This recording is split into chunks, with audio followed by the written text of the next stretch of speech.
from Taj Medics. I've got a VW Polo here, doing a number plate light bulb on this. As you can see, the lights are working, but the number plate isn't. I'm going to show you how to replace it. This is a 2010 model, so if you got something like 2010, 2011, and you're wondering why your number plates aren't working, you can replace it. The bulbs that are needed, it is a 501 bulb, as you can see right there. There will be a link in the description so you can check it out and where to get them from as well. It'll be quite easy. Now let me show you which one it is now. So we've got this one here is not working, and that one there isn't working. So what I'm going to do, I'm going to switch the lights off first, like here.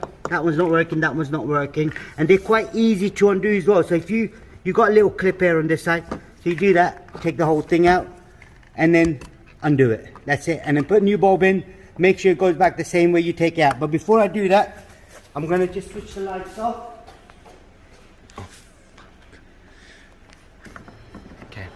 Right now that I've got the light off, so what I'm going to do, I'm going to twist that to my left, hold this in my other hand, take the bulb out so I don't forget how it goes back on.